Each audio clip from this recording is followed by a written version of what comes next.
Bueno, muy buenas tardes para todas, todos, todes. Em, la Universidad Pedagógica Nacional eh, abre un espacio los últimos años destinado a que los múltiples temas que no solamente están en la agenda de las y los trabajadores de la educación, sino que está en la preocupación de la ciudadanía en general, puedan ser debatidos abiertamente, democráticamente, sin restricciones de ningún tipo, en lo que se denomina un IP virtual.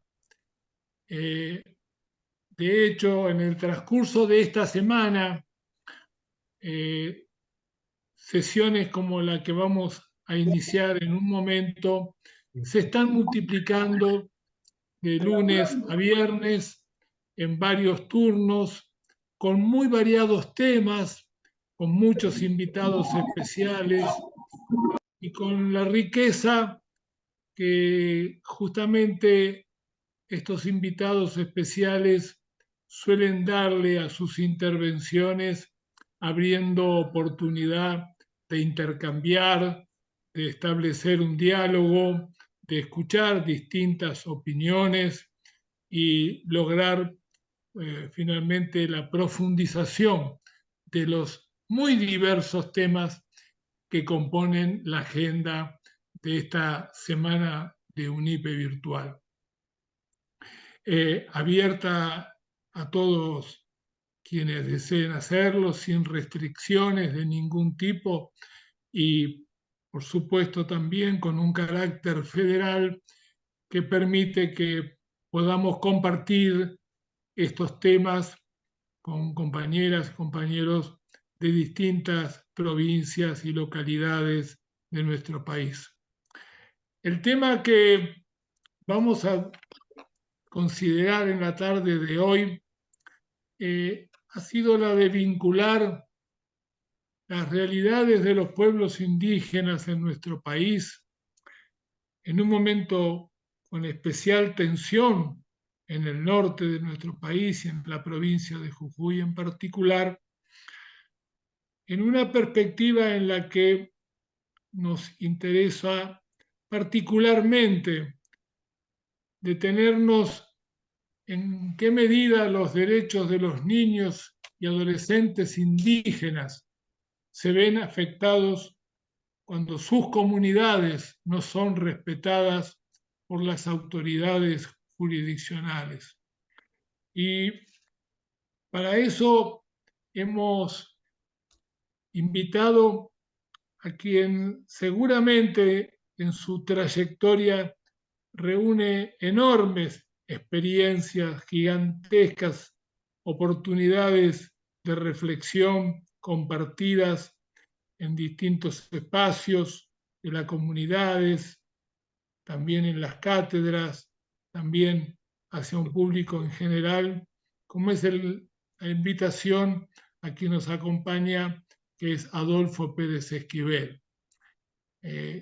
Presentarlo a Adolfo es realmente innecesario para seguramente la totalidad de los asistentes a esta aula virtual, porque todos conocen su trayectoria y al conocer su trayectoria conocen el profundo compromiso que tiene asumido a lo largo de toda su vida con quienes se encuentran oprimidos o privados del ejercicio pleno de sus derechos.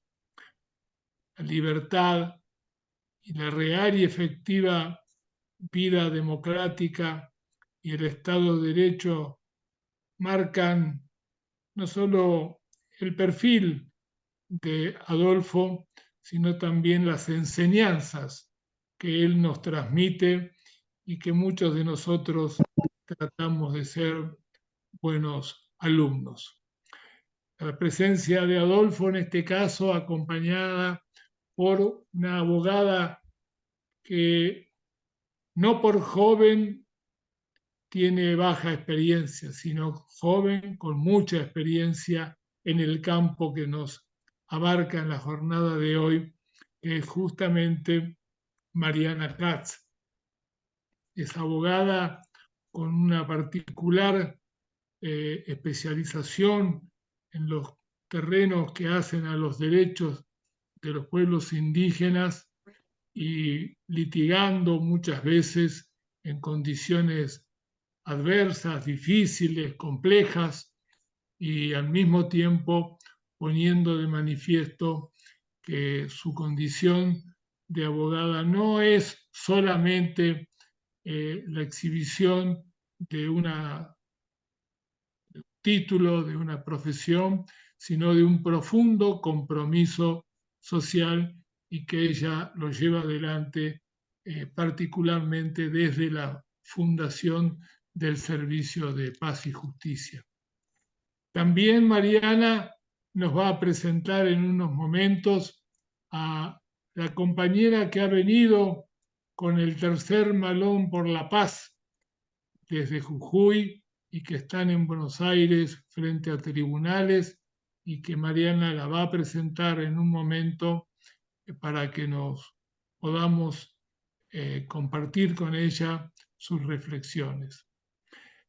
Nosotros muy humildemente hemos querido introducir este conversatorio recordando tres instrumentos a los que Argentina se debe en el derecho internacional de los derechos humanos.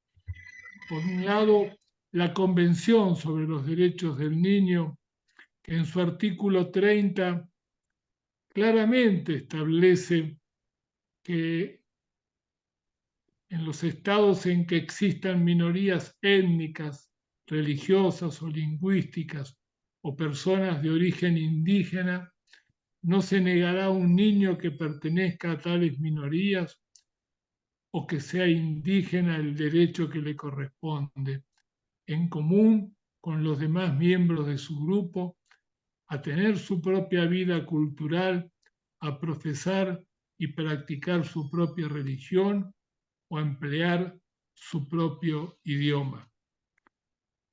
Esto fue elaborado y aprobado en el año 1989. Más adelante, en el año 2007, la Declaración de Naciones Unidas sobre los Derechos de los Pueblos Indígenas también se detuvo en los derechos de los niños indígenas, de los niños, niñas, adolescentes, particularmente en su artículo 14, donde señalaba que los pueblos indígenas tienen derecho a establecer y controlar sus sistemas e instituciones docentes que impartan educación en sus propios idiomas, en consonancia con sus métodos culturales de enseñanza y aprendizaje. También dice ese artículo 14 que los indígenas, en particular los niños, tienen derecho a todos los niveles y formas de educación del Estado sin discriminación. En el tercer punto de este artículo dice que los estados adoptarán medidas eficaces conjuntamente con los pueblos indígenas para que las personas indígenas, en particular los niños, vivan incluidos dentro de sus comunidades y tengan acceso, cuando sea posible, a la educación en su propia cultura y en su propio idioma. Por último, podríamos mencionar que la OIT también se ha expresado en su Convención 196 y ha dejado para que los pueblos indígenas tengan otro instrumento internacional en cuenta para la defensa de sus derechos. En el día de hoy, y concluyo con esto, en el día de hoy acabamos de dar una lectura muy rápida a un comunicado de la agencia TELAM en la que dice textualmente: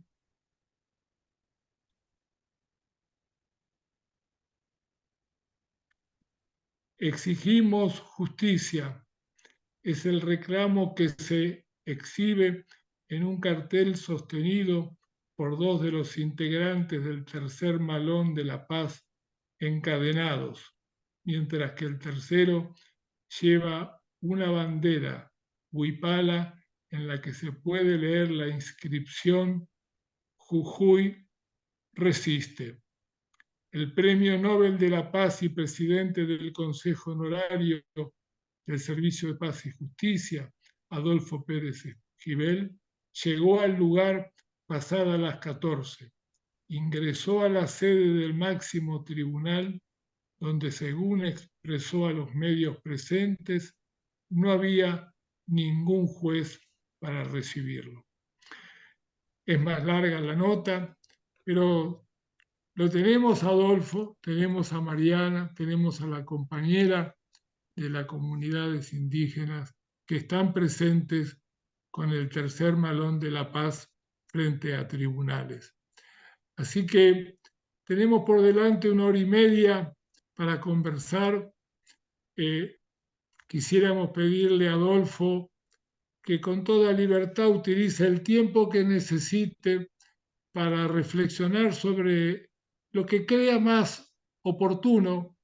Simplemente lo mío ha sido el señalamiento del interés de que el tema lo conectemos con los derechos de los niños indígenas, pero la realidad es más amplia, el universo del complejo indígena es mayor que el de los niños y por lo tanto, Adolfo, te invitamos a la libertad de expresarte en el sentido que creas más adecuado. Perdón, Norberto, la desprolijidad y la interrupción, pero ¿está habiendo alguna dificultad con la plataforma de Zoom y los técnicos de UNIPE lo están resolviendo? Si se llega a interrumpir la conexión, se vuelve a ingresar al mismo enlace con el que entraron. Ya lo están intentando resolver, pero en el caso de que se interrumpa, ingresamos de nuevo en el mismo y continuamos. Perdón.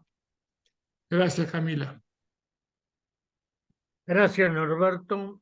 Y realmente es una alegría compartir con cada uno y una de ustedes esta preocupación de la niñez. Mientras sentía tus palabras, Norberto, me acordaba de ese dicho que dice: si no sabes a dónde vas, regresa para saber de dónde vienes. Y creo que si comenzamos a ver de dónde venimos, es de una sociedad discriminatoria. Si bien hay leyes, está la Convención del Derecho de los Niños, la Declaración Universal de los Derechos Humanos, cumplimos 40 años de democracia y tantas cosas más, que la vemos y las enseñamos en la universidad, en las facultades, etc. Pero hay una dominación cultural muy fuerte, que esto marca a nuestra sociedad. No solo lo que fue la campaña del desierto, las masacres, es también esta sociedad que sigue marginando, lo vemos en el día de hoy, lo vimos en el día de hoy, lo que pasa con el Malón, con el acampe, que los supremos de la Corte Suprema se niegan a recibir a los pueblos originarios, que hay discriminación de los medios de comunicación. Y esto marca que todavía impera en nuestro país, a pesar de los 40 años de democracia, la discriminación. el racismo y la falta absoluta de responsabilidad de ética social y política. Y por otro lado, están los pueblos que sufren la marginalidad, la persecución, o lo que está pasando en Jujuy, pero no solo en Jujuy, en muchas provincias. La discriminación porque se apropian de sus territorios, se apropian de las... Adelante. Está bien. A ver.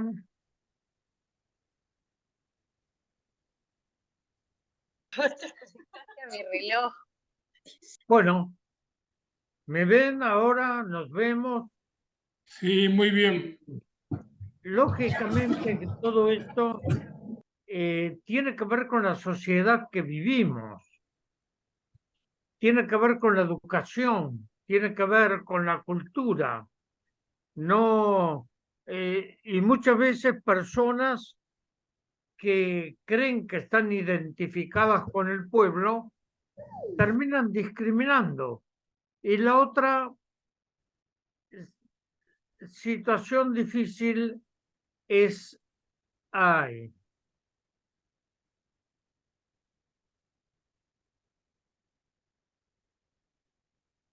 se volvió, Adolfo, nosotros lo vemos y lo escuchamos, ¿eh? Sí, ¿me ven? No, sí, Sí, sí, te vemos y te así escuchamos. yo no les veo, a ver, Sí, lo escuchamos perfecto. no sé qué pasa.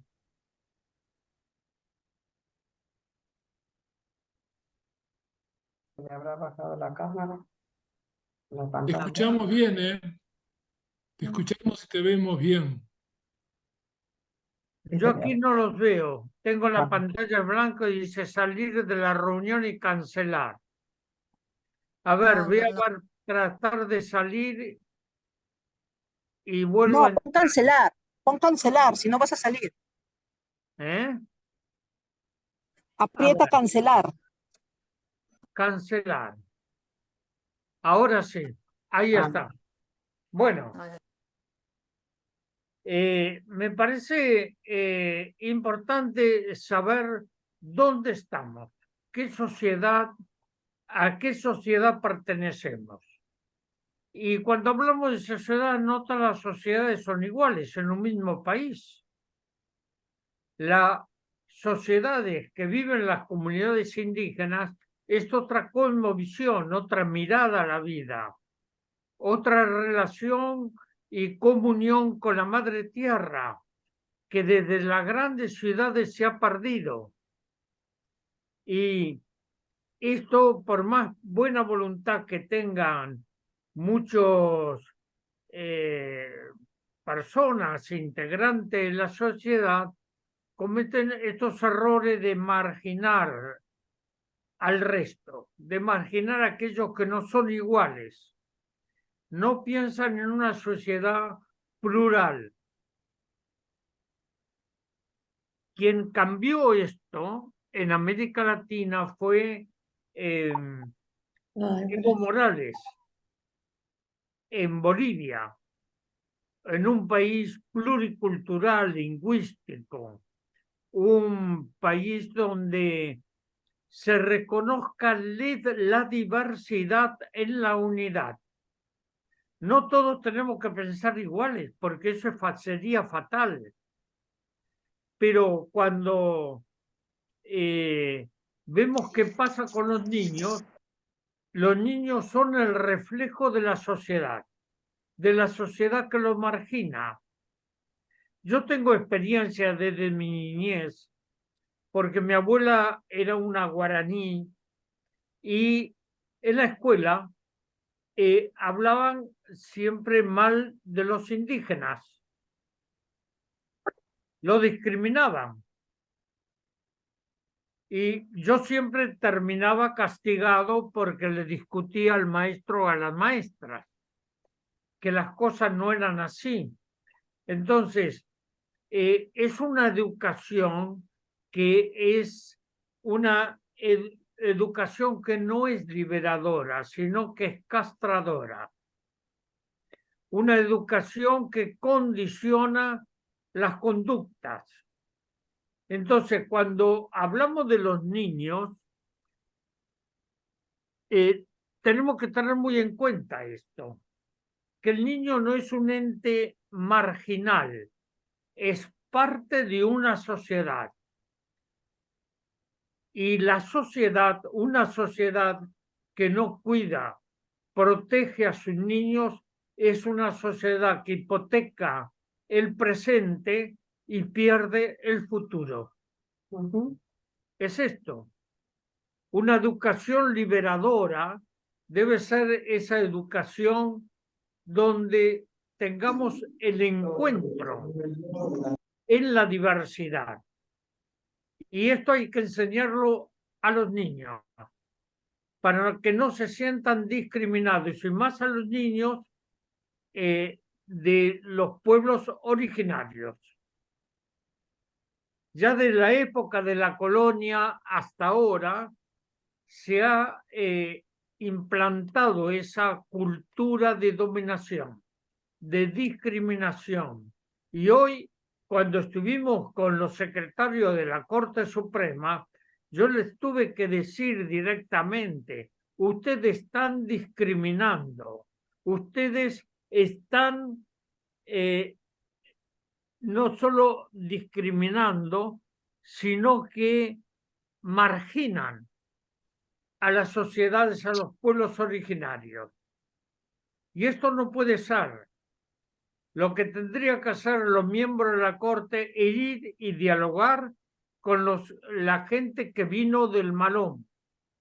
Esto es lo que tendrían que hacer, porque es la ética, la responsabilidad, no solo jurídica, sino moral de una sociedad, el encuentro en la diversidad. Muchas veces hablo de la unidad en la diversidad. ¿Qué esperemos? El niño está indefenso en esta sociedad. Es reprimido. Los niños no son un peligro, están en peligro. Esto es distinto. Están en peligro en una sociedad que no los protege.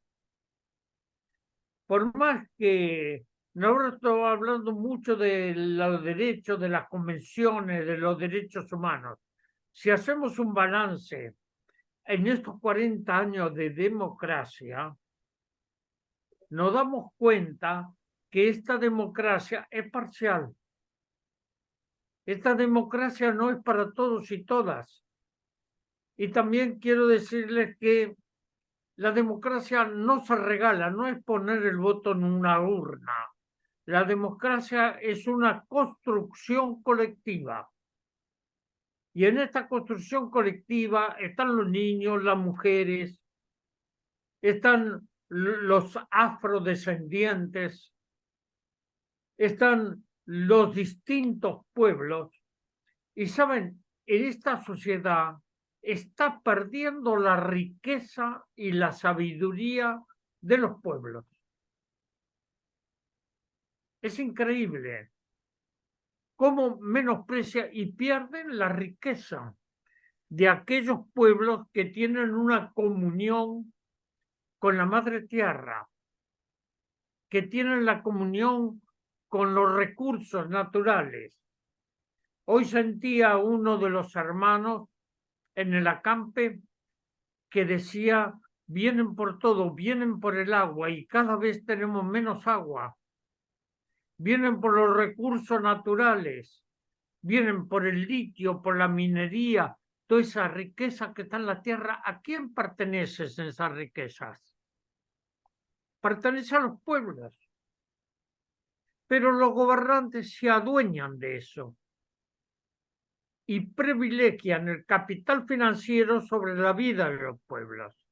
Entonces, la resistencia este malón que está presente hoy en la capital, está llamando a la conciencia, a la responsabilidad, a la ética.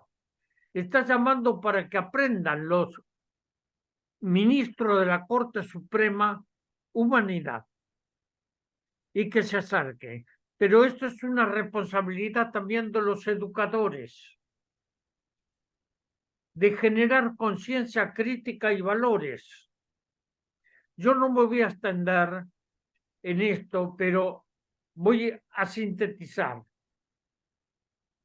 Dije primero que si no sabe a dónde vas, regresa para saber de dónde vienes. Y nosotros tenemos que saber de dónde venimos, esto que acabo de explicar brevemente. Pero tenemos que saber hacia dónde vamos. ¿Hacia dónde vamos? A la construcción de un país de igualdades, de derechos para todos y todas. Educación, salud, trabajo, responsabilidad y respeto a otras culturas, a otras cosmovisiones. Porque si no, estamos asfixiándonos en culturas dominantes. Entonces, todo esto, que es un aprendizaje de vida, tenemos que ver cuál es la identidad, cuáles son los derechos de los pueblos, qué pasa con la discriminación y a no desesperar. Los pueblos originarios, los niños, no tenemos que abandonarlos, tenemos que guiarlos, tenemos que compartirlos y aprender también mucho de ellos. Entonces, Norberto, creo que pararía aquí para poder escuchar las otras exposiciones y después poder hacer un diálogo, un intercambio para enriquecernos mutuamente. Muchas gracias, Adolfo. Ha sido muy claro y nos dejaste un conjunto de reflexiones para recuperarlas, como decís, en un segundo momento de diálogo con los colegas, las colegas que están participando de este encuentro. Le pasamos entonces ahora la palabra a nuestra invitada, la doctora Mariana Kass. Ya la hemos presentado hace un momento. Así que, Mariana, con mucho gusto, tu palabra. Gracias, Norberto. Bueno, yo voy a retomar un poco de... ¿Me escuchan? Ah, sí. ¿Se escucha? Bien. Voy a retomar... Bien, voy a retomar un poco de algo que empezó Norberto, que es hablar de las normas. Tengo la limitación, para bien o para mal, de mi profesión es como abogada, y como abogado siempre nos agarramos de las normas. Y Norberto habló de la Convención de los Derechos del Niño. La Convención de los Derechos del Niño, a partir del año 94, si bien es una norma que se elaboró en el año 89, a partir del año 94 forma parte de nuestra Constitución Nacional, ¿sí? Y junto con otros tratados internacionales de derechos humanos, que por ejemplo la Convención Americana en el artículo 19 también reconocen los derechos de los niños, niñas y adolescentes. Pero además de esto, como bien dijo Norberto, el artículo 30 habla de los derechos de los niños indígenas. Hay organismos, por ejemplo, uno de los cuales ha participado Norberto, el Comité de los Derechos del Niño de las Naciones Unidas, que en el año 2009 planteó, digamos, la explicación un poco más abarcativa y acabada de qué derechos se protegen cuando se está hablando de niñez indígena. Y esto es la observación general, ustedes lo pueden buscar por internet, la observación general número 11, donde plantea específicamente cuáles son los derechos que tienen los niños en el contexto que ha mencionado Norberto. Esto es decir, en el contexto de formar parte de un colectivo concreto que es una comunidad originaria. Más explicativamente, en lo concreto lo va a explicar Nimia, digamos, desarrollando en la realidad, ¿no? Porque también está la cuestión teórica, como podemos hablar, incluso la descripción que el propio Adolfo hizo sobre la situación de discriminación estructural que se vive en nuestro país y que padecen los indígenas, y que también, digamos, hay concretamente normas que forman parte de la Constitución Nacional, como la Convención contra la Discriminación y la Xenofobia, para la cual el Estado argentino debería hacer políticas públicas, porque no solo alcanza con tener un instituto, el INADI, sino que el hecho de que, por ejemplo, no quieran recibir o no quieran escuchar y que se pongan en formalistas al extremo de decir nosotros estamos tramitando los expedientes, eso no implica, como dijo Adolfo, que no haya discriminación, porque es evidente que hay indígenas de primera, como podría ser los integrantes del pueblo Com, que a ellos sí se les permite, digamos, acampar en frente a la frente a la Casa de Gobierno, e indígenas de segunda, como los distintos integrantes del pueblo Coya, Atacameño, digamos, Ocloya, y el resto de los pueblos que posee la provincia de Jujuy, y cómo políticamente se oponen a Morales, que es el socio político de Larreta, es que, digamos, no se les permite ni siquiera tener un acampe, o sea, poder acampar, tener un lugar de resguardo frente a las inclemencias climáticas. Entonces, también hay estas cuestiones. Pero además de eso, a mí lo que me interesaría, digamos, ahondar un poco, es que todas estas normas que nosotros mencionamos tienen una finalidad, ¿sí?, de proteger la identidad, la forma, ¿sí?, de llevar adelante la cosmovisión, como dijo Adolfo, la forma de llevar adelante el desarrollo de la sociedad en pequeño, que son las comunidades o que son los pueblos indígenas. Me refiero en pequeño porque digamos, Nimia, antes de empezar la charla, ella hablaba, bueno, nosotros en el campo tenemos paz, y acá en las ciudades mirar con edificios, o sea, nos afecta desde otra manera. Hay una cuestión identitaria que es muy difícil explicarla con palabras.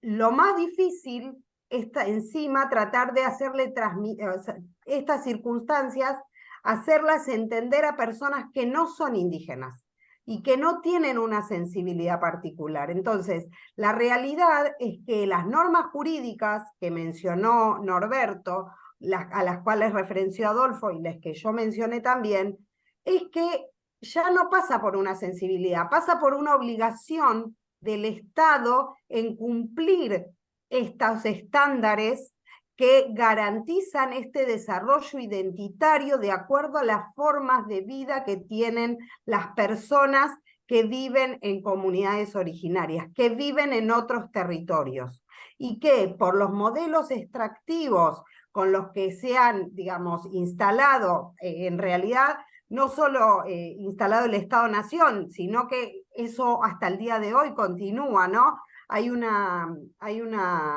Catherine Walsh, que es una académica, que es una investigadora, digamos, norteamericana, que hace muchos años, más de 40 años, que vive en Ecuador. Ella lo que plantea es que el Estado-Nación ha adoptado las formas ideológicas, ¿no?, digamos, de la colonia. Entonces, que el Estado Nacional replica a través de sus instituciones los pautas culturales coloniales. Y eso, bueno, se ve muchísimo, sobre todo en las provincias, y aún más en el norte argentino. Pero lo que sí me parece importante para, digamos, para transmitirle es algo que esto que dijo Adolfo, desde la educación, o sea, y ustedes como educadores, todos tuvimos docentes. Entonces, son los primeros, básicamente, en generar estas conciencias críticas, estas pequeñas, incluso pequeños fortalecimientos identitarios que terminan siendo a futuro el malón de la paz, ¿sí? Digamos, estas cuestiones que tienen que ver que los propios niños indígenas no se sientan discriminados y que sientan orgullo de la identidad que tienen, porque eso el día de mañana va a replicar que puedan defender sus derechos. ¿Sí? Y en este sentido a mí me parecería, en función del tiempo, y realmente me parece importante que la puedan escuchar a Nimia, cederle un tiempo de la palabra a ella para que pueda contar un poco la lucha que están viviendo, digamos, por qué se vinieron para acá y qué significa también que ella pueda transmitirles qué significa la identidad indígena y defender estos derechos. Si les parece, le damos la palabra a ella. Y adelante, con mucho gusto. Gracias, Mariana, y adelante, Nimia. Buenas tardes, yo soy del pueblo Atacama, de la comunidad de Susques. Contarle de esta lucha tan dura y tan llena de discriminación, de racismo, es difícil. El primer inconveniente que tuvimos al llegar a Buenos Aires fueron los baños. Ahora nos da un poco de risa a veces, porque no podemos pasarnos todo el tiempo triste, pero es lamentable cómo ver la discriminación hacia nosotros al no dejarnos entrar a los baños, al mostrar una mirada tan llena de odio, como si nosotros vendríamos acá a hacer maldad, cuando solo vinimos a exigir justicia, porque lamentablemente en Jujuy la justicia lo tiene el gobernador Gerardo Morales. Tiene la justicia, tiene la salud, tiene todo en sus manos, porque el día de la represión que sufrió Purmamarca, Morales ordenó al ministro de Salud que no se le atendiera a nadie de los pueblos originarios. Nos quitaron totalmente todos los derechos. Mientras estábamos permaneciendo en los cortes, muchos nos reclamaron de que violábamos sus derechos, que les quitábamos los derechos a moverse, a transitar libremente. Y nosotros les respondíamos, ¿y nuestros derechos no valen? Todos nos reclamaban lo mismo, sus derechos, pero sin embargo Morales a nosotros nos quitó todo. Nos quitó nuestras tierras para vivir, se hizo dueño del agua con estas reformas, no tenemos derecho al agua porque el agua lo quiere usar todo para la minería. No es por querer hablar de la minería, pero lamentablemente esta reforma está todo preparado para que exploten nuestras tierras y no logramos entender cómo pueden tener tanta ambición para querer destrozar toda la tierra. Porque en esta marcha que hicimos nosotros del Malón de la Paz, inicié yo y me sigue diciendo lo mismo.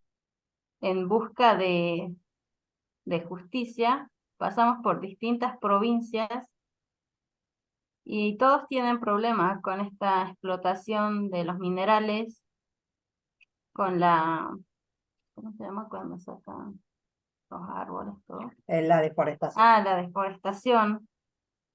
Y ahora esta reforma está preparado todo para eso. Es como decía un hermano, nosotros somos un laboratorio. Es como que todo lo que se está haciendo en Jujuy ahora con este gobernador, también lo quieren hacer para toda Argentina. Y esta lucha no solo es también por un pedacito de tierra, sino por nuestros derechos, derechos de todos los jujeños. No sé qué más podría contarle. ¿Qué significa ser indígena para vos? Para mí ser ¿Le corta? indígena.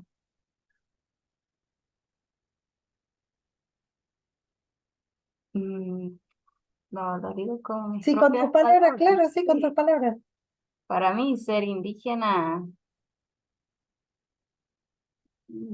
es el representar el lugar a donde yo vivo, mis tradiciones, mis culturas, nuestras formas de comunicarnos, nuestras formas de ver el mundo. Eso es para mí ser indígena. No es como ser diferente, pero es una forma de ver la vida. Porque nosotros respetamos mucho a la tierra. Creo que sí, ser indígena para mí es representar a la madre tierra, porque para nosotros ella tiene vida. Quiero que sepas, Nimia, que casi las 50 personas que estamos en este momento reunidos bajo la modalidad virtual, más de 50, porque en muchos casos están reunidos de a 3, de a 4,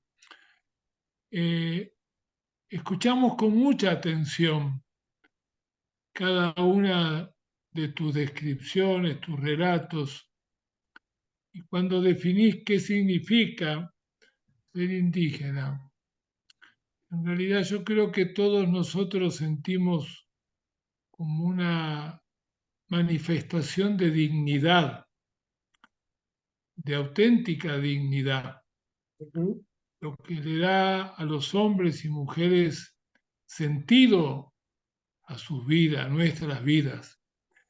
Y más allá del ámbito académico, lo que cuenta es con qué datos de la experiencia uno construye la definición que vos acabás de dar.